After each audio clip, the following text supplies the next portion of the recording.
त्याचा एक महत्त्वाचा रोल आहे.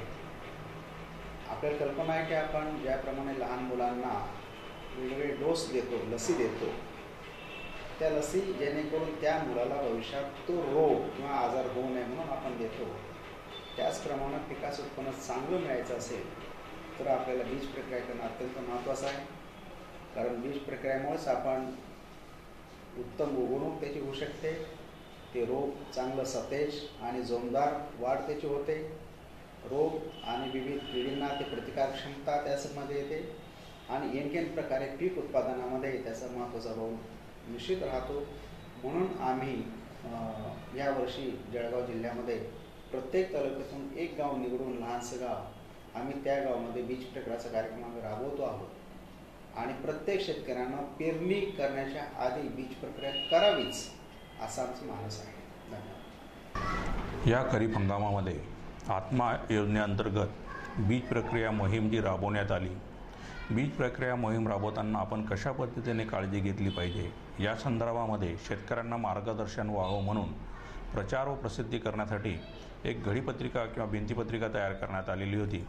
ती प्रामुख्याने या पद्धतीने शेतकऱ्यांना मार्गदर्शन व्हावं म्हणून ही घडीपत्रिका तयार करून शेतकऱ्यांना वितरित करण्यात आली. याच्यामध्ये बीज प्रक्रिया कशासाठी करण्यात यावी, कुठल्या पिकांसाठी कशाचा वापर करावा, उदाहरणार्थ भाजीपाला रोपे, कंद यांना प्रक्रिया कशा पद्धतीने करण्यात यावी, त्यासाठी कुठल्या कुठल्या औषधांचा वापर करावा, नंतर अजोट्रोबॅक्टरचा वापर कुठल्या पिकासाठी करण्यात यावा, रायझोबियमचा वापर कुठल्या पिकांसाठी करण्यात यावा, ट्रायकोडर्माचा वापर कुठल्या पिकांसाठी करण्यात यावा आणि PSBचा वापर कुठल्या पिकांसाठी करण्यात यावा आणि त्यासाठी किती मात्र्याचा वापर करण्यात यावा या सविस्तर माहिती या घडीपत्रिकाद्वारे शेतकऱ्यांना वितरित करण्यात आली आणि त्याचा फायदा शेतकऱ्यांनी मोठ्या प्रमाणावर आपल्या बीज प्रक्रिया करून घेण्यात आला. पिकाच्या उत्पादन वाढीमध्ये बीज प्रक्रिया फार एक महत्त्वाचा घटक आहे.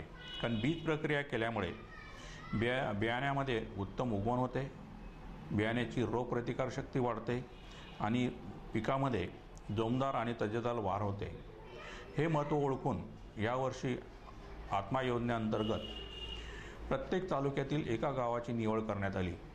त्या गावामध्ये कृषी विभागाच्या कृषी सहाय्यक आणि विस्तार यंत्रणेमार्फत बीज प्रक्रिया कशा पद्धतीने करण्यात यावी याचं सहप्रात्यक्षिक करून शेतकऱ्यांना मार्गदर्शन करण्यात आलं आणि यासाठी आत्मा अंतर्गत रायझोबियम, PSB, अजोट्रोबॅक्टर याचा मोफत पुरवठा करण्यात आला आणि शेतकऱ्यांना बीज प्रक्रिया कशा पद्धतीने करण्यात यावी, रोपांची बीज प्रक्रिया कशा पद्धतीने करण्यात यावी याचं महत्त्व पटवण्यात आलं.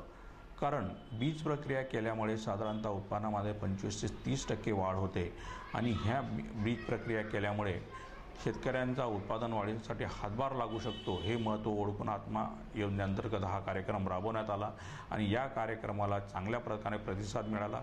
खरीप हंगामामध्ये जी आम्ही शेतकऱ्यांना बीज प्रक्रिया करून दाखवली त्याचा उपयोग आम्हाला रब्बी हंगामामध्ये मोठ्या प्रमाणावर झाला आणि शेतकऱ्यांनी रब्बी हंगामामध्ये पेरणी करताना बीज प्रक्रिया करूनच पेरणी केली. हा एक आत्मा योजनेचा एक चांगला प्रकल्प राबवण्यात आल्यामुळे शेतकऱ्यांनी त्यासाठी आत्म्याचे आभार मानलेले आहेत आणि शेतकऱ्यांनी अशाच पद्धतीने बीज प्रक्रिया करण्यात यावी यासाठी आम्ही आत्मा अंतर्गत असेच सतत प्रयत्न केले.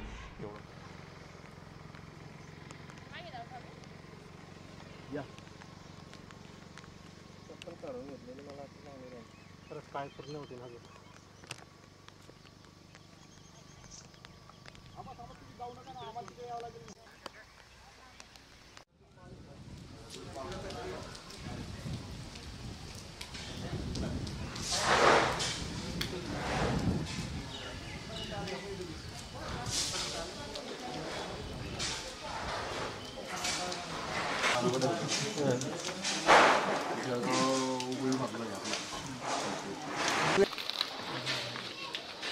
हां बोला.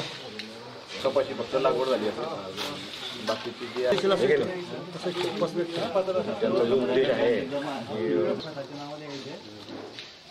तुम्हाला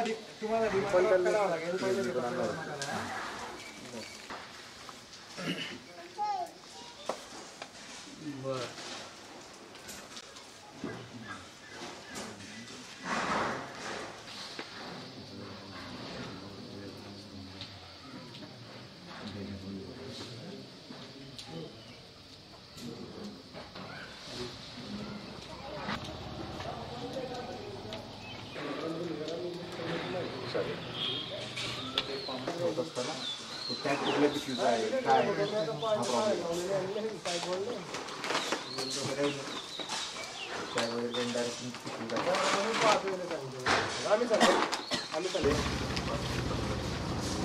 15 ग्रॅम जरी धरलं तुम्ही एका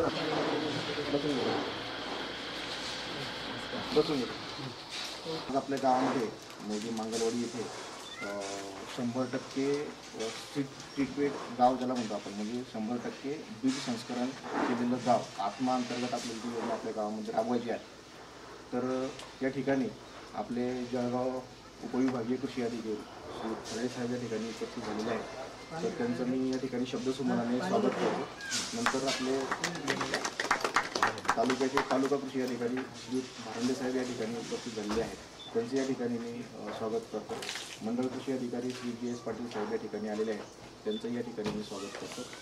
तर मंडळी परंतु त्याच्यामागचा जो उद्देश आहे किंवा बीज संस्करण ज्याला म्हणतो आपण ते किती महत्त्वाचं आहे हे मी तुम्हाला थोडक्यात सांगतो की त्याच्यामध्ये कृषी सेवा केंद्रात आपण जातो. त्या ठिकाणी गेल्यानंतर त्याला विचारतो आपण काय बीज प्रक्रिया वगैरे करावी लागेल का. तो काय सांगतो ट्रीटेड आहे याला आम्ही ट्रीटमेंट केलेली आहे काही ट्रीटमेंट करायची गरज नाही. परंतु सांगायचं असं की शुद्ध बीजापोटी फळे रसाळ म्हणजे आपण त्याला तोपर्यंत ट्रीटमेंट करत नाही तोपर्यंत त्याला व्यवस्थित जसं आपण पोलिओ वगैरे देतो की नाही त्या पद्धतीने आहे ते पोलिओची ट्रीटमेंट म्हणा तुम्ही जशी आपण लहान बाळाला करतो त्या पद्धतीने ते ट्रीटमेंट आपल्याला जैविक ट्रीटमेंट आपण त्या ठिकाणी केली पाहिजे त्याचबरोबर. परंतु बाकीचे जे भरडधान्य आहेत किंवा कडधान्य आहेत किंवा हे जे आहेत यांची आता पेरणी आपल्याकडे बाकी आहे अजून. तर हे पेरणी करत असताना द्विदल वनस्पती आणि एकदल वनस्पती यांच्यासाठी वेगवेगळी ट्रीटमेंट असते. आता सगळ्यात महत्त्वाचं म्हणजे जे जीवाणू आहेत ते जीवाणू मी तुम्हाला सांगतो की कुठल्या प्रकारचे असतात. आता समजा ट्रायकोडर्मा आहे. ट्रायकोडर्मा ही जैविक बुरशी आहे. ट्रायकोडर्मा व्हिरिडी ही काय आहे जैविक बुरशी आहे. ही बुरशी आपली मित्र बुरशी ज्याला म्हणतो आपण ती आहे आणि ज्या हानिकारक बुरशी जी आहे ती त्याला ती मारत असते. जो फॉस्फेट आपण समजा सोईंग करताना सगळे आपल्याला लिटरेचरमध्ये याच्यामध्ये सांगितलं जातं की पेरणी करतेवेळी पूर्णपणे फॉस्फेट जो आहे तो टाकला गेला पाहिजे. परंतु तो जो फॉस्फेट आहे तो अवेलेबल स्वरूपामध्ये म्हणजे उपलब्ध स्वरूपामध्ये नसतो. मग तो उपलब्ध स्वरूपामध्ये आणण्यासाठी हे जे बॅक्टेरिया आहे फॉस्फेट सोल्युबलायझिंग बॅक्टेरिया तो त्याला अवेलेबल करून द्यायचं काम करत असतो. म्हणून ती एक ट्रीटमेंट करणे गरजेची आहे. वनस्पती आहे किंवा तूर असेल जिदल आलं तर ज्यांना आपण रायझोबियमची ट्रीटमेंट केली पाहिजे. आता रायझोबियम म्हणजे काय तुम्ही जर विचार केला तर वातावरणामध्ये 78% नत्र असतं की नाही वायू स्वरूपामध्ये असतो त्याचा त्यांना काही उपयोग होत नाही. मग तो नायट्रेट स्वरूपामध्ये करण्याचं काम हे जे रायझोबियम आहे तो करत असतो. तर काय करतो गाठीच्या मुलांना गाठी येतात त्या गाठीमध्ये तो राहतो आणि त्याच्या बदल्यात तो वनस्पतींना काय करतो नत्र अवेलेबल करून देतो. तो मग एवढं सोपं आहे एवढं म्हणजे होतंय काय की गव्हर्नमेंट आहे नेमकं विचार समजा आपण पण एक बसल्या करायला पाहिजे. एवढी शासकीय यंत्रणा एवढी मोठी जर या गोष्टीवरती भर देत असेल एवढं म्हणजे आता बघा क्षुल्लक गोष्ट आहे परंतु या ठिकाणी शासकीय यंत्रणा किती मोठी आलेली आहे. म्हणजे त्यासाठी खरंच आपण विचार करण्याची गरज आहे की याच्यामध्ये आहे काय असं. तर खूपच मोठं 20-25% उत्पन्न तुमच्या याच्यामध्ये वाढू शकतो म्हणजे कमी खर्चामध्ये. नेमकं होतं काय की आपण समजा कृषी सेवा केंद्रात गेलो त्या ठिकाणी आपल्याला काहीतरी महागडे औषधं वगैरे दिले जातात आणि ते आपण त्या ठिकाणी वापरत असतो. त्याचा फायदा खूप आहे. रायझोबियमचं सांगितलं तुम्हाला आझोटोबॅक्टर जे आहेत तृणवर्गीय जे आहेत उदाहरणार्थ ज्वारी वगैरे आहे की नाही हे तृणवर्गीय आहे ज्यांना सोटमूळ नसतं त्यांना आपण आझोटोबॅक्टरची ट्रीटमेंट केली पाहिजे. आता आझोस्पिरिलम आहे किंवा इतर जे आहे ते काय आपल्या भागामध्ये समजा पॅडी वगैरे जर असेल भात तर भाताला आपण आझोस्पिरिलम वगैरे ते देत असतो. म्हणजे आपण जी ट्रीटमेंट आहे ती कशा पद्धतीने केली पाहिजे ते आमचे जे सुपरवायझर साहेब आहेत चौधरी साहेब ते आपल्याला कोणत्या पद्धतीने बीज प्रक्रिया करायची तर हे तुम्हाला प्रत्यक्षात करून दाखवतो. आपल्याला गायकवाड साहेबांनी सांगितलंच आहे. तर हे आपण ज्याप्रमाणे हे जैविक आहे जैविक बुरशीनाशक रासायनिकमध्ये काय आपण 22 टीन आहे कार्बन डिझिम आहे मॅन्कोजेब आहे डायथेन M45 Z78 तर ही जी आहे तर ते रासायनिकमध्ये आहे हे जैविकमध्ये. जैविकचा अर्थ काय जैविक हे अबाधित राहते. याचं जे जमिनीमध्ये वास्तव्य आहे हे कायमचं राहतं हे शकतं. आणि ट्रायकोडर्मा आहे हे ट्रायकोडर्मा आपण 1 किलो बियाणाला 4 ग्रॅम ट्रायकोडर्मा पावडर घ्यायची आहे आणि त्यासोबत मला सांगितलेले आहे. तर आपण प्रामुख्याने PSB ॲझोटोबॅक्टर आणि रायझोबियम या 3 गटाचं आपण हे वापरत असतो.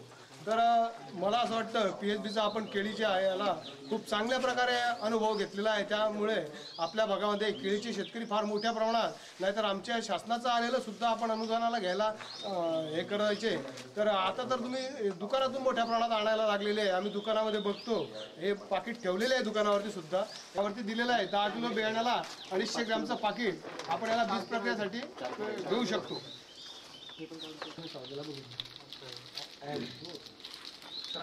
गायकवाड साहेब सेंटरला घ्या आणि त्यातून बियाणं घेतो. तर त्यावेळेला आपल्याला अनेक बियाण्याचे कंप्लेंट्स आलेले असतात किंवा तक्रारी असतात. तर त्या तक्रारीचं निवारण करण्यासाठी नेमकी आपल्याला काय पुढचे नियम काय आहे, तर त्यासाठी आपण प्रथमतः ज्या कृषी सेवा केंद्रामधून बियाणं घेतलेलं आहे तर त्या बियाण्याची पावती घेणं आपल्याला महत्त्वाची आहे आणि ते बिल आपण जपून ठेवायचं. नंतर बियाणं जे घरी आणलेलं बियाणं आहे तर ते बियाण्याची बॅग जी आहे तर त्या बॅग आपण उपयोगात आणण्याकरता आपण त्या वरच्या बाजूने लेबल काढत असतो. तर त्याला जे टॅग असतात तर त्या टॅगची बाजू आपण न फोडता उलट दिशेने ह्या बाजूने आपण ती जी बॅग आहे ह्या बाजूने काढून त्याची जी लेबल आहे ते लेबल ह्याच बॅगेमध्ये ठेवायचे असतात आणि त्यामध्ये जे बियाणं असेल ते बियाण्याचे 5-50 दाणे सुद्धा त्यामध्ये ठेवायचे असतात, लेबल आणि दाणे. आणि त्यानंतर आपण कुठल्या तारखेला पेरणी केली तर त्याची माहिती जर असली तर बऱ्यापैकी आपल्याला म्हणजे पुढचं हे पत्रव्यवहार करण्यासाठी तुम्ही ते पत्रव्यवहार त्यावरनं करू शकता आणि तुमची तक्रार ही जी आहे ते विचारात घेतली जाऊ शकते. त्यातर काय गुळाचं पाणी जे आहे आता ॲक्च्युली कसं केलं पाहिजे, आपण पिठलं किंवा भजी तयार करताना कसं तयार करतो, भजी तयार करताना पीठ कसं तयार करतो तसं पीठ तयार म्हणजे तसं त्या पद्धतीचं हे तयार केलं पाहिजे. करून घ्यायचं ते याच्यावरती आणि हलक्या हाताने याला ते लावायचं आहे. हलक्या हाताने कशासाठी, तर हे जे वरचं जे कव्हर आहे याचं सीडकोट म्हणतो आपण त्याला, तर हे महत्त्वाचं आहे. वरचं कव्हर जे आहे तर हे कव्हर डॅमेज व्हायला नको. म्हणजे काय होतं, आता उगवण कशी होते बियाण्याची, तर याच्यामध्ये पाणी ॲब्सॉर्ब करतो तो बियाणं आणि मग त्याची ते फुगून मग त्याच्यानंतर अंकुर बाहेर येतो. हे जर बियाण्याचं वरचं टर्फल जर डॅमेज झालं तर ते काही प्रक्रिया होणार नाही आणि उगवण काही त्याची होणार नाही. म्हणून हे हलक्या हाताने याला असं हे गुळाचं द्रावण या ठिकाणी लावायचं आहे. करायची ज्वारीची, नंतर एकाने मक्याची करायची की नाही, म्हणजे मग तुम्हाला चांगलं झालं आम्ही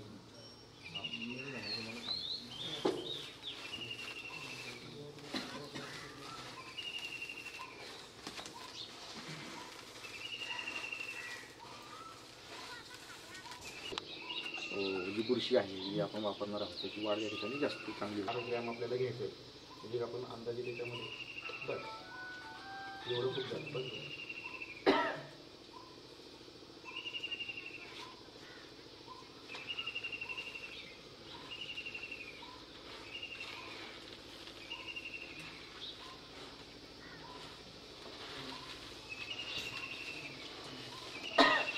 त्याला काही उत्तर अजून कसा काही सापडत नाही, थोडासा अंदाज सध्याचं सगळं उधळायचा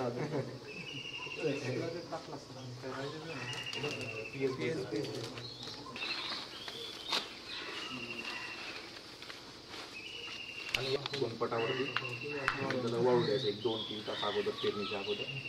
आदल्या दिवशी रात्री करून नाही ठेवायची प्रक्रिया.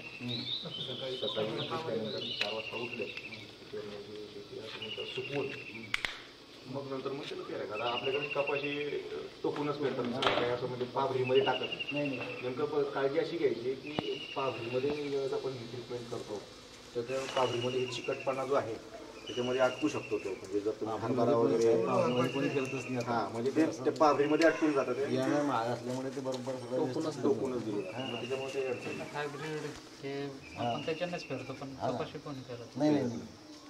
तर अशा पद्धतीने टाकून घ्यायचं म्हणजे डायरेक्टली जास्त प्रमाणात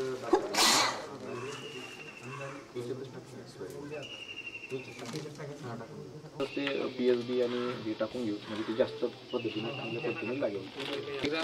अर्धा किलो जाईल. 120 रुपयाची किंमत आहे बाजारात.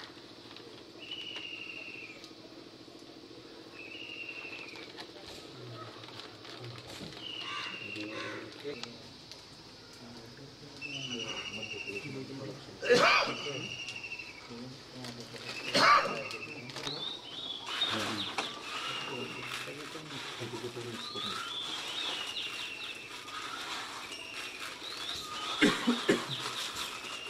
थोडंसं पानं शिंपडून घ्या पाणी ते आता ट्रायकोडर्मा लावलं.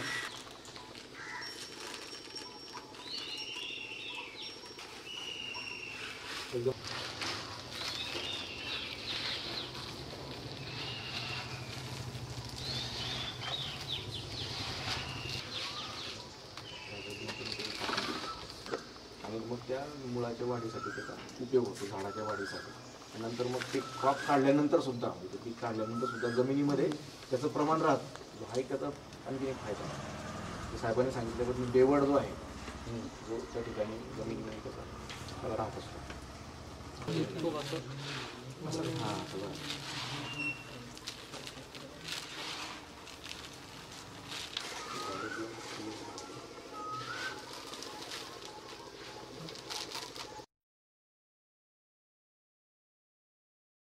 कीड रोग येणार असतो तो कमी येतो. म्हणून आपण हे ट्रायकोडर्माची बीज प्रक्रिया त्या प्रत्येक बियाण्याला करायची. बियाणं घरचं असो किंवा बाजारातलं आणलेलं असलं तरी सुद्धा ते करणं आवश्यक आहे. तर बियाण्याला प्रक्रिया कशी करायची तर पहिल्यांदा आपण बीज प्रक्रिया करताना हे बियाणं घेतल्यानंतर त्याला काडी कचरा काही असलं ते सगळं निवडून घ्यायचं. नंतर गुळाचं पाणी करायचं. 125 ग्रॅम पाण्यामध्ये आपण 1 लिटर पाण्यामध्ये 125 ग्रॅम गूळ घ्यायचा. तो फक्त थोडा वेळ उकळू द्यायचा. नंतर थंड झाल्यावर त्याच्यामध्ये रायझोबियम म्हणून आपल्याकडे एक बॅग आहे ती त्याला